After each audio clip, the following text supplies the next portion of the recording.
오늘 이 안식일에 하나님 앞에 나오신 우리 모든 성도님들을 하나님께 감사를 드립니다. 또 저희 교회를 방문해 주신 우리 안동출 장로님과 이경순 교수님 진심으로 환영합니다. 또 온라인을 통해서 이 예배에 참석하시는 분들이 제가 조금 전에 올라오기 전에 살펴보니까 좀 많은 분들이 참석하고 계십니다. 정말 감사드리고요. 동일한 하나님의 은혜가 함께 하시기를 기원합니다. 오늘 저녁에도 저희가 형통한 아들 요셉을 함께 공부하겠습니다.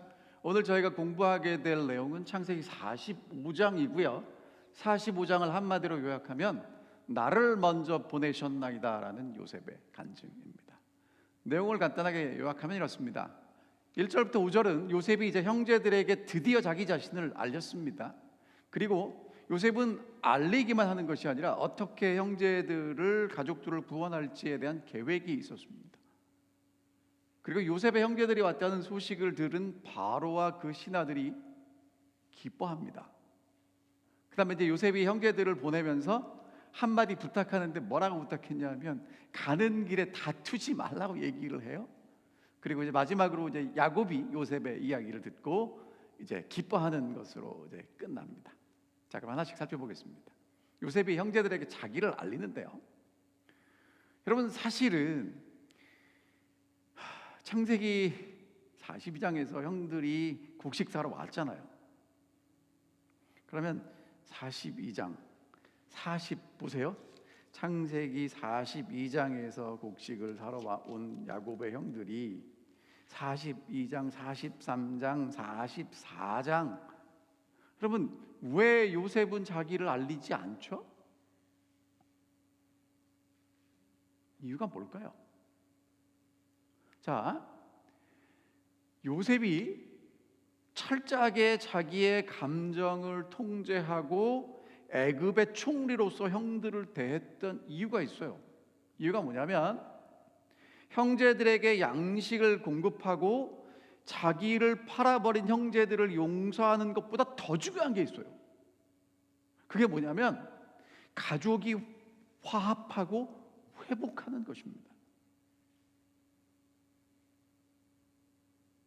여러분 그냥 양식만 먹고 그냥 용서만 하고 끝나면 안 되고요.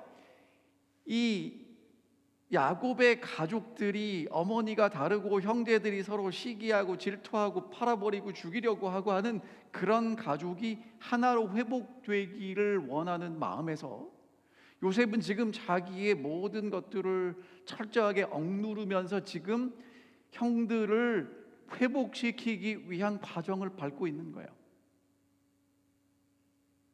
자, 그런데 44장에서 이제 요셉이 일부러 마지막 시험을 뭘 하냐면 베냐민 자루에 은잔을 넣고 형들을 보냈다가 다시 잡아오잖아요. 그 다음에 뭐라고 얘기를 했냐면 베냐민만 남아있고 나머지는 다 양식 가지고 가라는 거예요. 그때 유다가 뭐라고 이제 요셉 앞에서 제가 볼 땐 기도 같아요. 뭐라고 얘기를 하냐면 하나님이 우리가 지은 죄를 찾으셨네요. 요셉 사건 기억한 겁니다. 팔아버린 사건. 그 다음에 이 아이는 아버지께 꼭 돌아가야 됩니다. 안 돌아가면 아버지 죽습니다. 자, 그러면 그냥 돌려보내는 게 아니라 내가 이 아이 대신 남아서 노예가 되겠습니다. 자,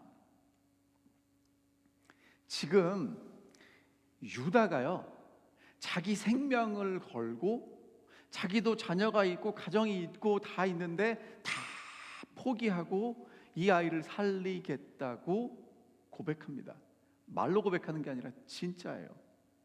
자, 그래서 이 애굽에서 준비된 요셉과 가나안에서 준비된 유다가 만났을 때 이제 이 가정이 회복되는 것입니다. 이제 요셉이 드디어 이제 더 이상 형제들과 화합하는데 어떠한 장애물이 없다는 것을 확신하고 시종하는 자들을 물러가라고 얘기를 했습니다. 왜? 이제는 누구만 있기를 원하냐면 자기하고 형제들만 있기를 원해요. 그리고 유다의 그 고백을 듣고 웁니다. 자, 남자들은 뭐 제가 옛날에 그런 얘기 들었어요. 3번 운다고요?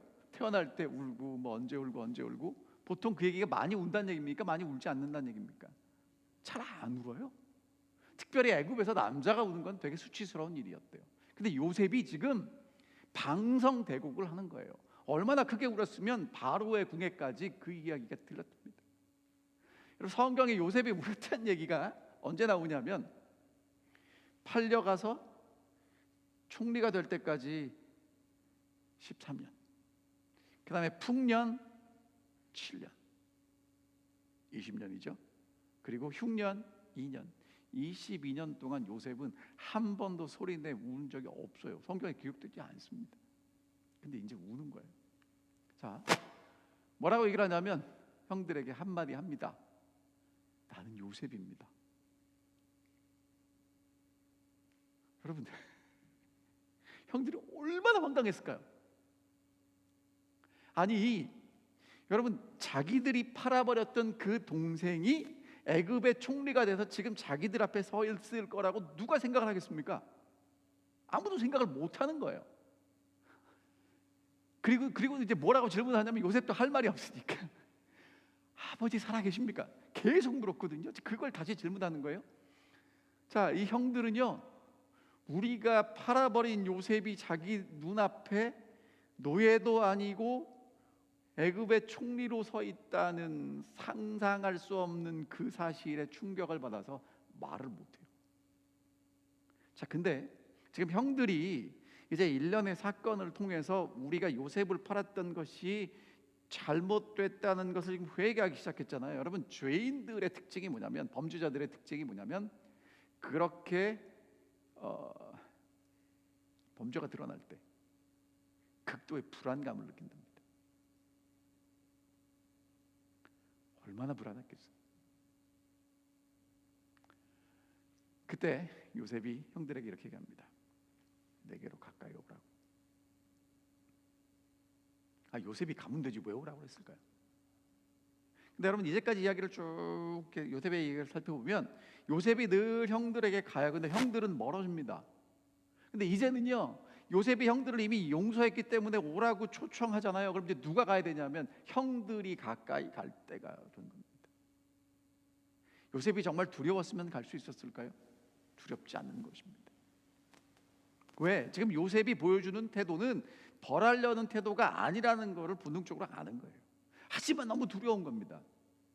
자, 이제 12형제가 한 자리에 화평하게, 화목하게, 평화롭게 만나는 첫 번째 순간이에요. 그 전에 한 번도 그런 적이 없어요. 왜? 야곱이 사랑하는 아내도 있고 덜 사랑하는 아내들도 있고 첩도 있고 그 사이에 나 있던 자녀들끼리 정말 얼마나 많은 것들이 있었겠습니까? 근데 지금 이 순간이야말로 요셉의 용서와 유다의 생명을 건 고백이 이 가족들을 하나 되게 만들었다는 거예요. 그리고 요셉이 이렇게 얘기합니다. 나는 당신들의 아우 요셉입니다. 당신들이 애굽에 판 사람입니다. 당신들이 나를 애굽에 이곳에 팔았다고 해서 근심하지 마십시오. 한탄하지 마십시오. 하나님이 생명을 구원하시려고 나를 당신들보다 먼저 보내셨나이다. 여러분, 지금 요셉의 이 말은요, 요셉이 지금 형들에게 하는 이야기는요, 우리가 생각해 볼 게 두 가지입니다. 첫 번째는요, 당신들이 나를 애굽에 팔았던 요셉입니다라고 분명히 얘기해요. 그것을 미워하지도 않고 그냥 건너뛰지도 않고 분명히 꼭 집어냅니다. 전에 노예로 팔렸고 지금은 총리지만 그 요셉은 당신들이 이스마엘 사람들에게 팔았던, 죽이려고 했던 그 요셉입니다라고 얘기하는 거예요. 근데 거기서 끝나는 게 아니라 그 다음 뭐라고 얘기를 하는 거냐면, 보세요, 이곳에 팔았다고 해서 근심하지 말고 한탄하지 마십시오. 하나님이 나를 당신들보다 먼저 보내셨습니다. 자, 뭐가 달라지는 거냐면요, 회복이 일어나려면 내가 중심돼서 보던 시각에서 하나님 중심으로 관점이 바뀌어야 돼요. 그러면 회복이 시작됩니다. 그러니까 뭐가 바뀌어야 되냐면, 다 여러분 쪽에는 오른쪽이죠. 오른쪽을 바라볼 때 어느 쪽을 바라봐야 돼요? 왼쪽을 바라보는 시각이 필요해요. 보세요. 여러분, 이게 똑같은 사진이에요. 똑같은 사진인데 밑에 있는 사진은 위에서 찍은 사진입니다. 물이 얼마나 있습니까? 별로 없잖아요. 근데 저거를 바닥에다 렌즈를 붙이고 찍으면 저런 하늘과 저런 호수 같은 모습이 나오는 거예요. 그러니까 어떤 관점에서 바라보았느냐에 따라서 그것이 다르게 해석이 된단 말이에요. 자, 요셉이 하는 얘기가 뭐냐면, 형들이 나를 팔았습니다. 그래서 형들을 원망할 수도 있고요, 내 인생을 한탄할 수도 있어요. 요셉이 겪은 시간들 얼마나 힘들고 어려웠는지 아시잖아요.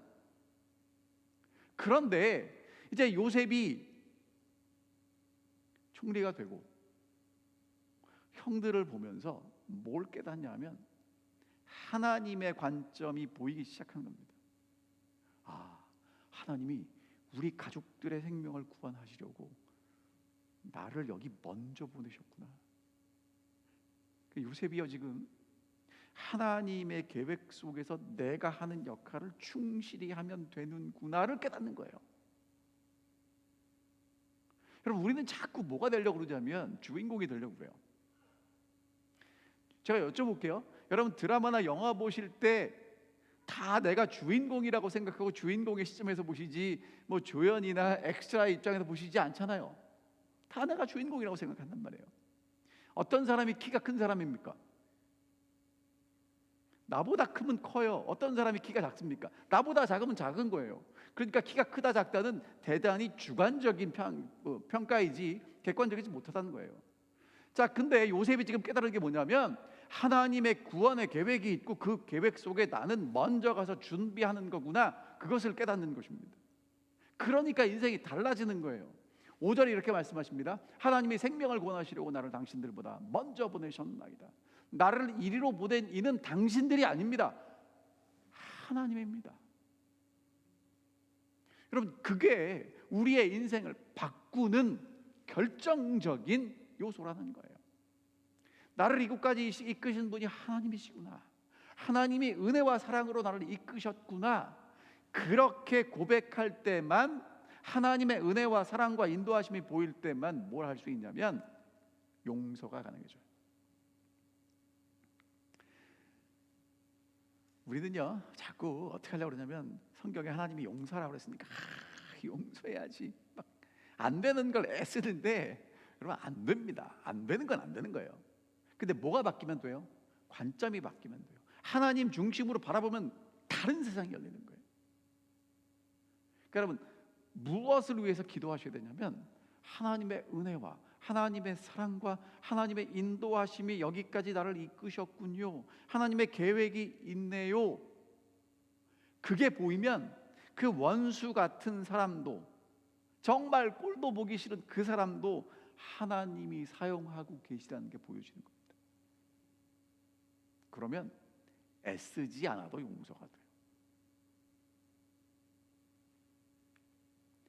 하나님이 생명을 구원하시려고 나를 당신들보다 먼저 보내셨다고 고백합니다. 여러분, 이게 언제 가능하냐면 그 퍼즐 아시잖아요? 퍼즐 조각조각을 보면 그게 무슨 그림인지 안 보여요. 하지만 그것이 다 맞춰지면 아, 이게 이런 그림이었구나가 보이는 겁니다. 오늘 여러분과 제가 하루를 살아가는 그 하루는요, 여러분과 제가 살아가는 그 인생은요, 퍼즐의, 하나님의 큰 그림의 퍼즐의 조각들입니다. 무슨 그림인지 안 보일 때가 있어요. 괜찮습니다. 하나님의 큰 그림이 보이면 다 이해되게 돼 있어요. 그래서 불평하지 마십시오. 원망하지 마십시오. 하나님이 선하시고 하나님의 구원이 이루어진다는 걸 믿고 인내하시기 바랍니다. 요한계시록은 성도들은 인내하는 사람들이다, 그렇게 말씀하십니다. 자, 이제 요셉이 자기를 형들에게 밝혔어요. 그 다음에 이제 무슨 얘기를 하냐면 어떻게 형제들을 구원할 것인가에 대한 계획을 이야기합니다. 자, 6절부터 15절까지 나오는데 저 내용을 요약하면 이렇습니다. 하나님의 계획을 먼저 얘기해요. 7년 풍년, 7년 흉년이죠. 근데 벌써 2년 흉년이 지났지만 앞으로 5년 더 남았는데 5년 남은 동안에 가나안에서 사는 것보다는 어디가 좋다는 거예요? 애굽이 좋다는 거예요. 그리고 하나님은 우리 가족들을 살리기 위해서 나를 먼저 보내셨다는 것입니다. 그러니까 또다시 이 사건을 하나님 중심으로 소개하고 설명하고 있어요. 자, 그 다음에 이제 형들에게 뭐라고 얘기를 하냐면 아버지한테 가서 이렇게 전해주세요 라고 얘기하는 겁니다. 여러분, 왜냐하면 여러분, 야곱이 눈치가 99단이에요 100단이에요? 이 기가 막히게 눈치가 빠른 사람이잖아요. 형들이 가서 뭐라고 얘기를 해도 말을 잘 안 들을 게 분명해요. 그래서 말을 일러주는 겁니다. 하나님이 나를 애굽에 주로 세우셨습니다. 지체하지 말고 내려오십시오.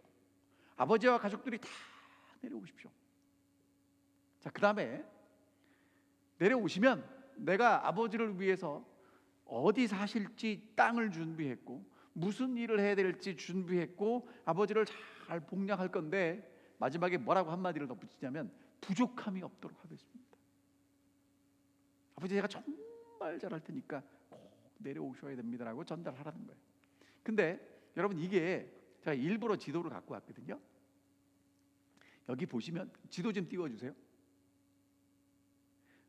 고센이라고 하는 데가 동그란 곳 보이십니까? 저기. 자, 그러면 이제 가나안이 어딘지 보이시죠? 저쪽에 예루살렘이 있는 저쪽, 헤브론, 브엘사바 있는 저쪽인데, 가나안에서 애굽으로 들어오는 입구에 있는 땅이 고센이고요. 애굽에서 가나안을 가기에 제일 좋은 땅이 어디냐면 고센이에요. 그래서 요셉은 야곱과 그 가족들을 위해서 어느 땅을 준비하냐면 고센 땅을 준비하는데, 이제 여기 계속 살지 말고 어디로 가야 된다는 거예요. 출애굽해서 가나안 가야 되는 사람들이라고 아예 그 땅을 정해 주는 겁니다. 그 다음에 애굽 사람들하고 섞이면 안 되니까, 애굽 사람들은 목축업을 중요하게 여기지 않으니까 우리 식구들은 유목민들이고 뭐합니다? 목축하니까 섞이지 않겠습니다 라고 얘기를 하는 거예요. 여러분, 여기서 우리는 뭘 보게 되냐면 정말 요셉은 아버지를 사랑했고 가족들을 구원하기를 원했는데 말로만 하는 게 아니라 실제적으로 능력도 있고 준비하는 거예요. 여러분, 그게 사랑입니다. 오늘날 우리는 사랑을 어떻게 생각하냐면 감정이 뜨거워지고 사랑해라고 이야기하는 것 필요합니다. 그러나 여러분, 진짜 사랑은 어떤 거냐면, 우리 부모님들 다 경험하셨습니다. 자녀가 태어나면 뭐 합니까? 준비해요. 기저귀도 사고 목욕 용품도 준비하고 옷도 준비하고 뭐 많이 준비할 게 있어요. 그게 사랑입니다. 그리고 밤에는 기저귀 채우고 젖 먹이고 목욕시키고 정말 놀아주고 힘들게 헌신하고 봉사하는 게 사랑이에요. 여러분, 하나님이 우리를 사랑하시는데 그냥 사랑한다고 말만 하시는 게 아니라 하나님의 독생자 예수 그리스도를 보내시고 우리를 구원하시고 새 생명을 주시고 하나님의 나라에 살도록 준비시키시는 모든 일을 하시는, 그게 진짜 사랑이라는 거예요. 이제 요셉이 가족을 구원하기 위한 역할을 다 했어요. 이제 가족이 회복됐고요. 아버지를 초청했습니다. 자, 자기가 이제 애굽의 총리로서 애굽에서 준비할 걸 다 했고, 그 다음에 이제 유다가 가족을 대표해서 하나님의 사랑으로 고백했고, 이제 요셉이 그것을 받아서 이제 자기를 알리고 구원의 계획을 다 발표했어요. 그 다음에 이제 자기 일을 다 하고 하는 게 뭐냐면 자기 동생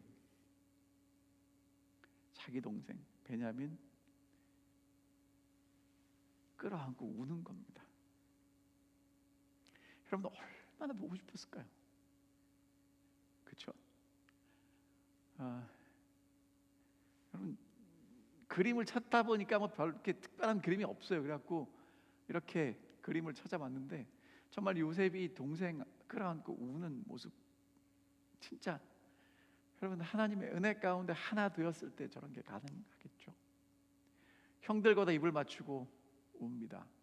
그제야 이제 형제들이 이제 드디어 입이 떨어져서 요셉까지 말을 하기 시작합니다. 그리고 나서 요셉이 그래도 형들이 아직까지 얼떨떨하니까 한마디 더 해요. 당신들의 눈과 내 아우 베냐민의 눈에 보는 바 당신들에게 이 말을 하는 것이 내 입이라. 당신들은 내가 애굽에서 누리는 영화와 당신들이 본 모든 것을 다 내 아버지께 아뢰고 속히 모시고 내려오소서.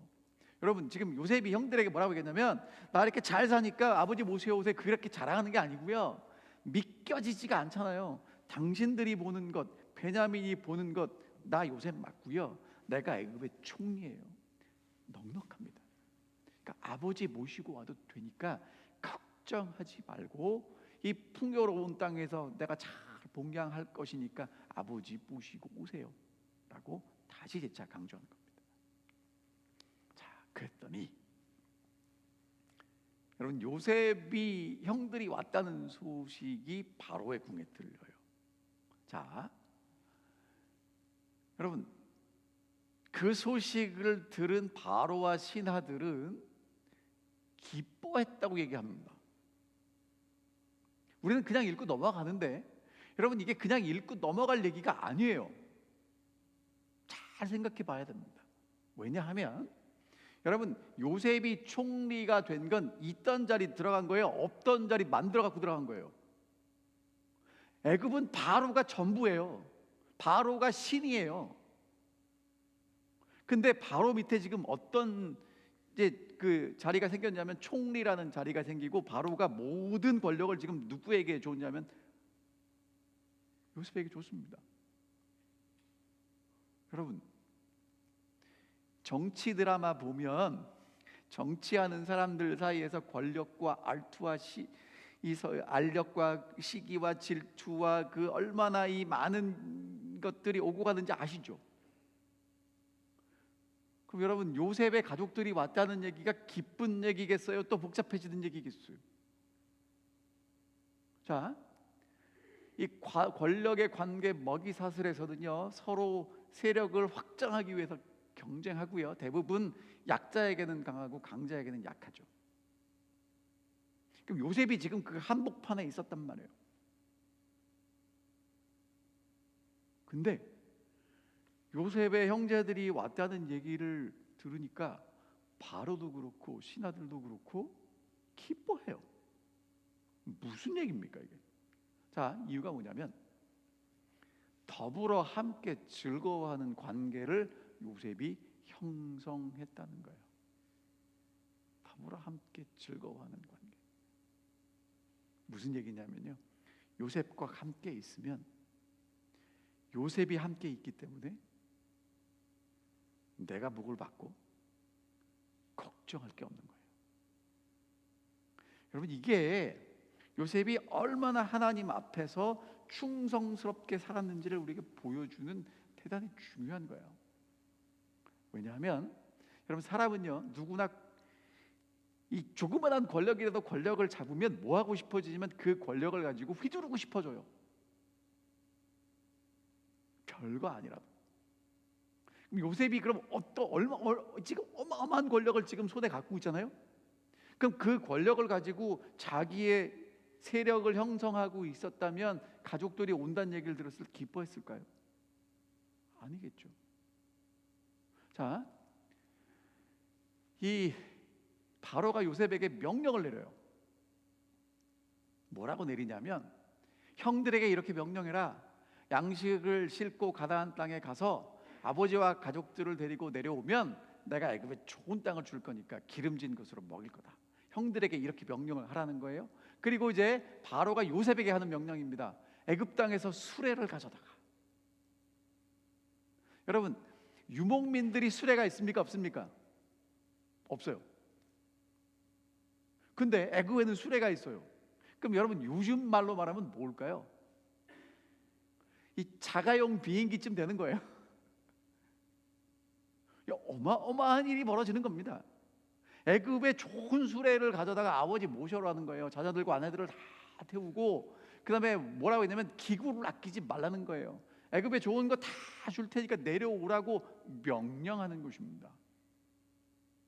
여러분, 요셉이 얼마나 좋으면 바로가 이런 명령을 하겠습니까? 여러분, 이거는요, 요셉이 총리가 되어서도 어떻게 하루하루를 살았는지를 우리에게 분명히 보여주는 단적인 예입니다. 어떻게 바로가 요셉에게 이런 명령을 할 수 있었을까? 여러분, 그리고 제가 찾아보니까 창세기 39장에 보디발의 집 사건이 있어요. 보디발이 요셉에게 자기의 집과 그 모든 소유물을 주관한 게 한 때부터 여호와께서 요셉을 위하여 애굽 사람의 집에 복을 내리심으로 여호와의 복이 그와 그의 집과 밭에 있는 모든 소유에 미친지라. 여러분, 요셉은 어떤 사람이 됐냐 하면 보디발의 집에 있을 때 보디발에게 축복이 되는 사람이었어요. 여러분, 잘 기억하세요. 우리는 하나님께 뭐라고 기도하냐면, 하나님 누구를 복 주세요? 나. 근데 요셉은 뭐라고 기도했을까요? 하나님, 내가 섬기는 이 보디발이 복 받게 해주세요라고 기도하고 그를 위해 충성했더니 그가 복을 받았더라는 거예요. 그럼 여러분, 우리는 그러면 이렇게 생각하죠. 보디발만 복 받고, 여러분, 보디발만 복 받겠습니까? 요셉을 통해서 복이 전달됐으니까 요셉도 복을 받았겠습니까? 요셉도 복 받는 거예요. 그러니까 여러분 있죠, 복 받고 싶으시걸랑 어떻게 하시면 되냐면 옆에 사람들이 복 받고 잘 살 수 있도록 기도하시고 도와주세요. 요셉이 그렇게 살았단 말이에요. 그러니까 바로도요, 나라를 맡겼는데 걱정 안 해요.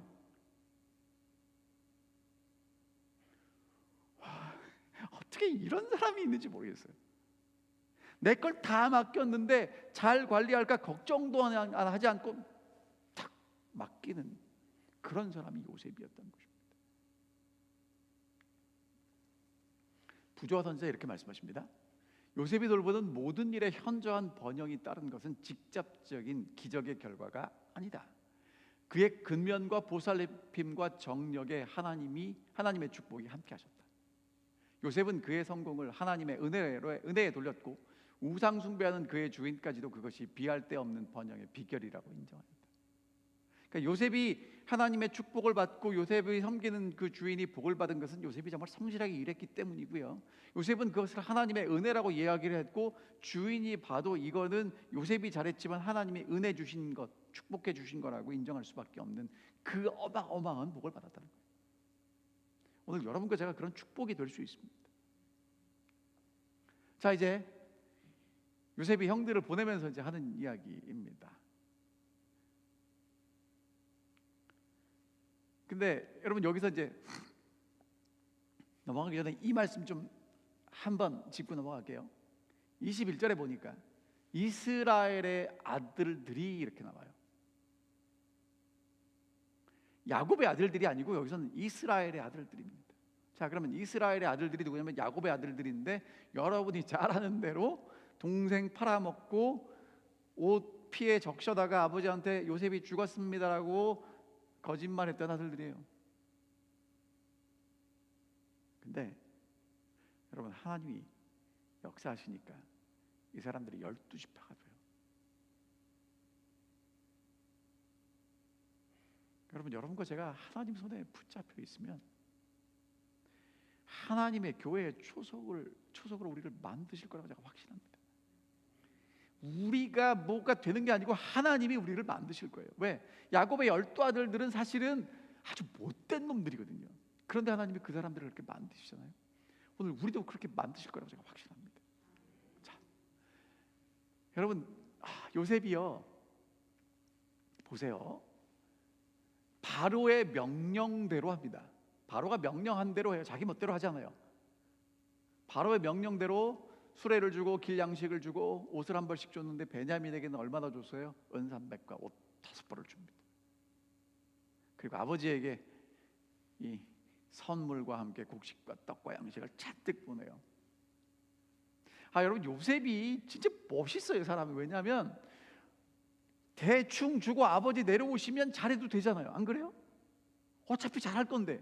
근데 가는 길에 바리바리 싸서 아버지께 보내는 건 뭐냐면 있을 때 잘하겠다는 거예요. 지금 잘하겠다는 거예요. 나중에 잘하는 게 아니라. 여러분, 오늘 여러분과 제가 기억해야 될 게 뭐냐면 우리가 서로 잘할 수 있을 때 잘해야 돼요. 친절할 수 있을 때 친절해야 됩니다. 봉사할 수 있을 때 봉사해야 돼요. 요셉은 그런 사람이었습니다. 자, 그 다음에 이제 한마디 해요, 형들에게. 당신들 길에서 다투지 마십시오. 여러 가지 의미가 있겠지만, 여러분, 형들이 가면서 옛날 일 끄집어내 가지고 누구 때문에 잘못했는데 가지고 싸우고 또 옛날처럼 돌아갈까 봐 뭐라고 얘기를 하냐면, 더 이상 마음이 흔들리지 말고 옛날 것 가지고 시비 걸지 말고 싸우지 마십시오. 이유가 뭐냐면 하나님이 나를 먼저 보내셨고 이건 하나님의 구속의 섭리의 역사이고 우리는 그것 때문에 하나님의 축복 받는 사람들이니까 싸우지 말라고 얘기합니다. 오늘 여러분과 제가 집에서도 싸우고 밖에서도 싸웁니다. 왜 싸우느냐? 하나님의 은혜가 뭔지 아직 다 몰라서 그래요. 진짜 하나님의 은혜를 알면 싸울 일이 없습니다. 왜?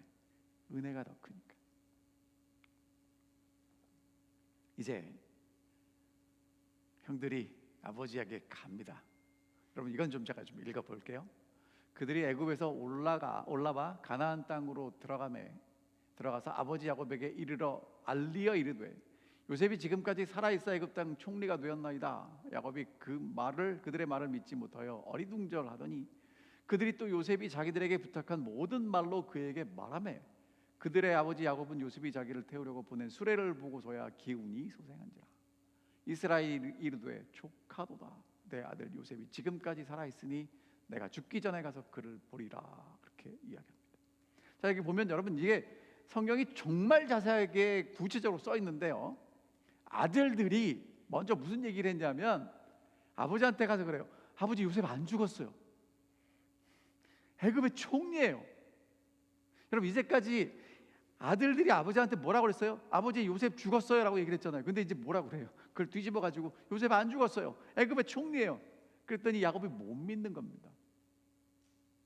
그때 이제 무슨 얘기를 하냐면 요셉이 부탁한 말 있잖아요. 고센 땅에서 아버지 잘 목량할 테니까 걱정하지 말고 내려오세요라고 계획을 쭉 설명했잖아요. 이제 그걸 얘기했습니다. 그리고 이제 뭘 보여줬냐면 요셉이 아버지 모시고 오라고 보낸 수레를 보냈어요.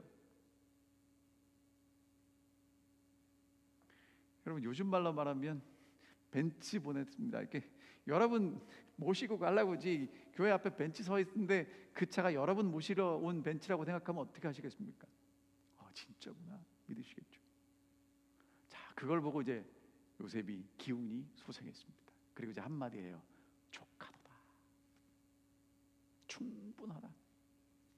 내 아들 요셉이 아직까지 살아있다. 죽기 전에 가서 볼 거라고 얘기합니다. 여러분 있죠? 자, 하나님의 구원의 역사가 다 밝혀지면 절망에서 소망으로 변합니다. 그러니까 여러분 이제 여러분과 제가 어디까지 가야 되냐면 하나님의 구원이 완전히 이루어지는 끝까지 가야 돼요. 과정을 통해서는 이별도 있고 고통도 있고 아픔도 있어요. 하지만 구원의 완성을 보게 되면 아름답고 넉넉하고 충분하다고 고백할 것입니다. 그러니까 여러분 있죠? 하나님의 구원이 시작됐는데 시작한 것 하다가 중간에 끝나면 진짜 하나님이 우리에게 준비하신 것 경험하지 못하고 끝나는 거예요. 그냥 고생하다 끝나는 거예요. 그러니까 여러분 끝까지 붙잡혀서 끝까지 가야 돼요. 여러분 야곱이 이 순간까지 얼마나 힘들었어요. 아들 죽고 사랑하는 아내 죽고 아들 죽고 양식 떨어져서 시몬도 잡혀가고 베냐민 안 보내야 되는데 보내고 정말 힘들었거든요. 근데 마지막에 뭐가 밝혀집니까? 하나님이 우리 가족 살리려고 이렇게 하셨구나가 밝혀지니까 조카도다 이렇게 되는 거예요. 혹시 여러분과 제 인생에 하나님이 인도하시는 게 아직도 과정 중이라면 여러분 잘 참고 이겨내시기를 바랍니다. 자, 이제 세 가지 것으로 오늘 말씀을 드리겠습니다. 여러분과 제가 하는 우리의 인생의 질문, 어떤 질문이냐면 고통스럽고 괴로운 일에 어떻게 하면 좋을까요? 여기에 예외가 되시는 분은 한 분도 없을 겁니다. 왜? 누구나 다 고통스러운 일도 있고 괴로운 일도 있고 힘든 일도 있고 그런 일들이 있거든요. 다음에 네 가지 대답이 있답니다. 첫 번째는 뭐냐면요, 하나님을 원망한답니다. 하나님 왜 나한테 이런 게 일어나죠? 광야에서 이스라엘 백성들 불평했습니다. 하나님 왜 물이 없죠? 하나님 왜 양식이 없죠? 하나님 왜 고기 안 주죠? 궁핍하고 힘들고 괴로운 상황에서 누구 탓하냐면 하나님 탓해요. 되게 쉽습니다. 누구나 할 수 있어요. 두 번째는 어떤 사람이냐면요, 하나님께 화냅니다. 내 뜻대로 되지 않으니까 하나님한테 막 화를 내요. 불평은 안 해요. 원망하지는 않지만 하나님한테 화를 내요. 그게 누구냐면 요나입니다. 여러분, 하나님이 요나 보고 니느웨 멸망한다고 증거하라고 해서 증거했는데 멸망하지 않으니까 하나님 멸망했는데 왜 멸망하지 않냐고 하나님한테 막 화내죠. 그러니까 지금 이 상황에 대해서 다 하나님 왜 이러냐고 하나님한테 화내는 그런 사람들이 있어요. 여러분 중에 아마 그런 분이 안 계실 것입니다. 근데 이제 이렇게 돼요. 나도 모르게 질문합니다. 곰곰이 생각하면서 하나님 왜 이러죠? 하나님의 뜻이 뭐죠? 아무리 질문하고 대답해도 이해가 되지 않아요. 질문을 하면 할수록 답을 찾고 질문이 주는 게 아니라 질문이 더 늘어나요. 많은 그리스도인들이 여기서 쳇바퀴를 돌아요. 자, 근데 요셉의 이야기는 우리에게 뭘 보여주냐면 왜 어떻게 하나님의 뜻이 무엇인지를 찾는 데서 하나님이 어떤 분이신지를 찾는 것으로 바뀝니다. 그리고 하나님을 신뢰하는 거예요. 여러분, 하나님의 큰 계획을 요셉도 몰랐고 유다도 몰랐고 야곱도 모르고 다 몰랐어요. 하나님이 그렇게 가족을 구원하고 이스라엘 민족을 만드실 계획이라는 걸 누가 알았겠습니까? 아무도 모르죠. 그냥 내게 맡겨진 하루하루를 살아가는 겁니다. 그런데 하나님을 신뢰하고 살아가는 사람들을 통해서 하나님은 하나님의 놀라운 구원을 이루시더라 이거예요. 여러분, 어렵고 힘든 일이 있을 때 하나님을 끝까지 신뢰하게 되시기를 간절히 바랍니다. 그래서 제가 저 옆에 십자가 그림을 가져온 거예요. 여러분, 오늘 여러분과 제가 인생이 힘들고 어렵고 괴롭고 이해되지 않을 때마다 어디로 가야 되냐면 십자가로 가야 돼요. 저게 하나님의 대답이에요. 하나님은 하나님의 아들을 죽도록 하기까지 우리를 사랑하셨고 끝끝내 우리를 회복시키실 거라는 거예요. 지금 그 과정이 어디까지 가는지는 우리가 모르지만 결국 하나님 승리하시고 우리를 회복시키실 것입니다. 아멘입니까? 끝까지 신뢰하는 성도들이 되시기를 간절히 바랍니다. 두 번째, 용서입니다. 여러분, 요셉의 일생은요, 여러분이 아시는 대로 요셉이 형들에게 이 도시락 갖다 줬는데 그것도 정말 며칠 몇 날을 물어서 갔는데 형들이 요셉을 붙잡자마자 옷 뺏기고 구덩이에 쳐넣죠. 여러분, 저기서 안 끝내주면 죽습니다. 그것도 잠시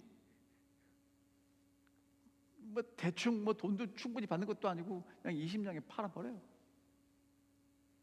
여러분, 저게 얼마나 무서운 건지 아십니까? 사실은요, 죽는 건 한순간의 고통으로 끝나지만 노예가 되는 건 죽을 때까지 고통받는 겁니다. 보디발의 집에 팔려가죠. 다행히 하나님의 은혜로 이제 가정 총무가 됐는데 보디발의 아내의 유혹을 받으면서 요셉이 누명을 쓰게 되고 그 누명을 쓰게 돼서 어디로 가냐면 감옥에 갑니다. 여러분, 요셉이 얼마나 속상하고 답답했겠어요.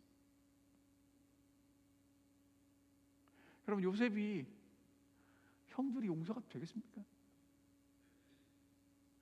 보디발의 아내가 용서가 되겠어요? 여러분, 우리 인생에 그런 사람들 진짜 많거든요. 용서가 되지 않는 사람들 진짜 많거든요. 이해할 수 없는 인간들이 있거든요. 자, 근데 요셉이요,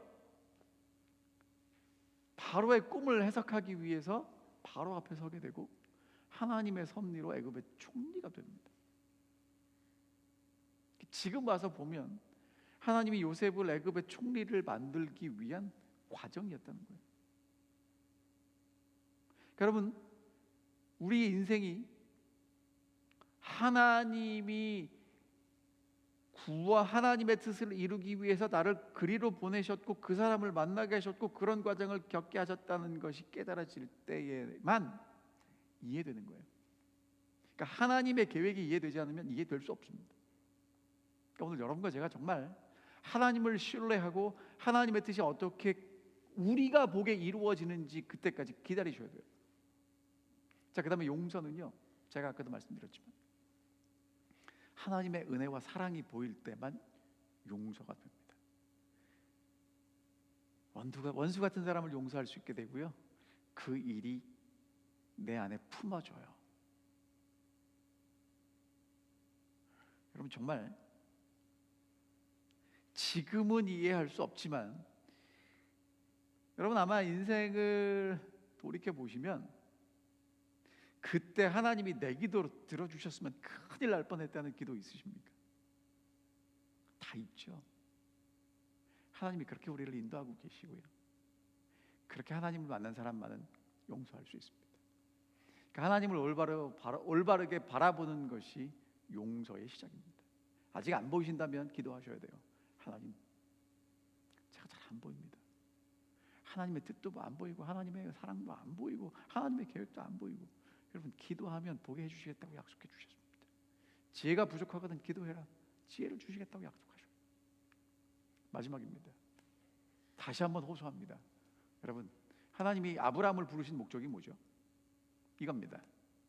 내가 너로 큰 민족을 이루고 내게 복을 주어 너의 이름을 창대케 하리니 너는 복이 될지라. 아브라함의 자손들에게 뭐라고 말씀하시냐면 복이 되라고 말씀하십니다. 오늘 우리들에게 뭐라고 말씀하시냐면 복이 되거라, 이렇게 말씀하시는 것입니다. 여러분, 요셉은 복이 되었어요. 보디발의 집에 있든지 바로의 궁정에 있든지 복이 되는 사람이었습니다. 오늘 여러분이 있는 그곳이 여러분의 가정이든 교회든 직장이든 학교이든 어디이든 여러분이 계시기 때문에 하나님이 축복하는 축복의 사람들이 되시기를 간절히 바랍니다. 사도 바울 뭐라고 얘기했냐면 오늘 이 배에 탄 사람들 풍랑 때문에 절대로 죽지 않습니다. 왜? 하나님이 나 때문에 여러분 살려주신다고 했다고 이렇게 고백하는 거예요. 하나님이 사도 바울 때문에 그들을 살리세요. 여러분, 정말 축복의 사람들이 되시기를 간절히 바랍니다. 성공한 인생은 혼자 살아가는 게 아니고 더불어 기쁘게 함께 살아가는 사람들입니다. 요셉은 그렇게 살았고요. 오늘 요셉이 우리가 공부하면서 우리도 이 시대의 요셉처럼 하나님 앞에 서는 종들로 우리를 세워 주실 것입니다. 정말 여러분과 제가 이 창세기에 있는 인물들을 공부하면서 우리 눈에 보이지 않지만 너무 커서 하나님이 하나님의 구원의 역사를 묵묵히 써가고 계시는데 그 하나님을 좀 발견할 수 있으면 좋겠습니다. 그리고 여러분과 저도 그 하나님의 구원의 역사 가운데 내가 어떤 일을 해야 될지 가르쳐 주시면 그 일에 충성하는 주의 종들로 서게 되시기를 간절히 바라면서 오늘 말씀을 드리겠습니다.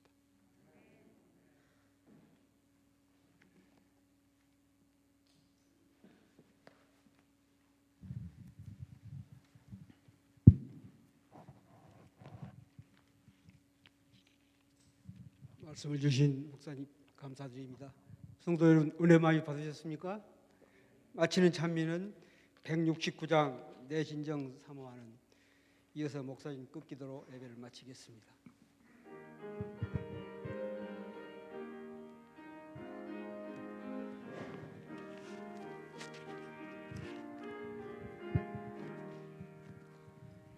내 진정 사모하는 친구가 되시는 그저 예수님의 아름다우신 산 밑에 백화하여 빛나는 새벽별 주님 형용할 길 아주 없도다. 내 맘이 아플 적에 큰 위로 되시며 외로울 때 좋은 친구라. 저는 저 산 밑에 백합 빛나는 새벽별 이 땅 위에 비길 것이 없도다. 내 몸의 모든 염려 이 세상 고락간 나와 항상 같이 하여 주시고 시험을 당할 때 악마의 격에 욕심을 잊히사 날 지키시네. 온 세상 날 버려도 주 예수 왕더려 끝까지 나를 돌아보시니. 주승수성 밑에 가 빛나는 새벽별 이 땅 위에 비길 것이 없도다. 참 마음을 다하여서 주님을 따르면 길이 길이 나를 사랑하리니. 울부를 애가리며 장건이 겁나려 주는 높은 산성 내 방패시라. 내 영혼 먹이시는 그 은혜 누리고 나 친히 주를 뵙기 원하네. 주는 저 산 밑에 가 빛내는 새벽별 땅 위에 비길 곳이 없도다.